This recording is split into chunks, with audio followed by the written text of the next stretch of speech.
dig her up and sit her on the ground.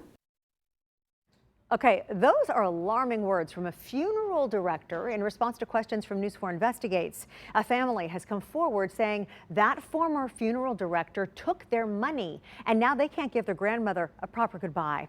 It is the latest development in Call for Action problem solver Carice Jackman's ongoing investigation into this funeral director. This is so disturbing. What have you found out now? Yeah, well, Tracy, the family is really upset about this, and this is the latest family to tell News 4 Investigates that he ruined their loved one's funeral services, and now they can't even get a marker for her grave plot, a plot they said they paid for. But Van Ness disputes that in very blunt terms.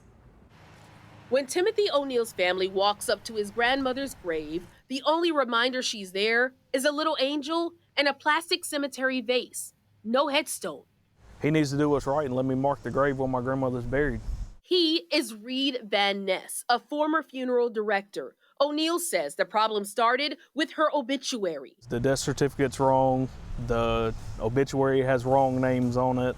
O'Neill says his family raised nearly $10,000 to pay Van Ness for the funeral and grave plot. O'Neill even signed this internment order and authorization note, a form allowing her to be buried at the cemetery. But over a year has gone by, and O'Neill still can't get the plot officially turned over to him. I gave a lot of money to have something done, and it's not right. He never paid. That boy never paid. Van Ness refused our repeated requests to be interviewed on camera, but told us over the phone the O'Neills paid him for the services and burial, but did not pay for the plot, which meant the owner of the plot, James Turnbull, was never paid. We had agreed upon a price and everything, and it never came. He did not make the payment to me or to Mr. Turnbull for the spade. If I was Mr. Turnbull, I'd dig her up and sit her on the ground. O'Neill says he was told by Turnbull and Van Ness everything was included. It makes me want to find him and do things to him that's not liable to say on TV.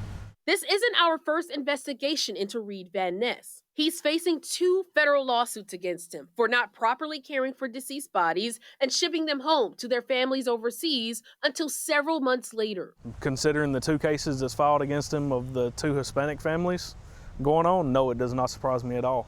O'Neill wants to see a tombstone at his grandmother's grave, and for Van Ness and Turnbull to answer his calls. For him to say that it was not paid for, if it wasn't paid for, she shouldn't be buried here.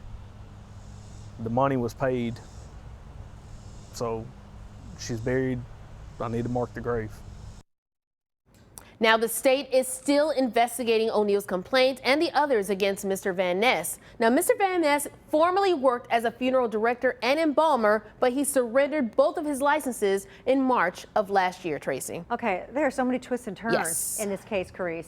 It just really goes to show you that documentation is key here. Absolutely. Document everything. If you ever get into a situation like this, Tracy, do not pay with cash. Get receipts on everything and document the situation every step of the way. Preferably, see if you can sign a contract. Whatever it is, do whatever you can and whatever you need to do to make sure there is a paper trail. Tracy. So important. Carice Jackman, thank you. News 4 always working for you. We have a quick way for you to reach us too if you have a consumer problem. Fill out a call for action form. If there's anything else you want us to investigate, you can reach out to us on the News 4 Investigates form on our website. You can go there and be directed to exactly what you need to do. Stay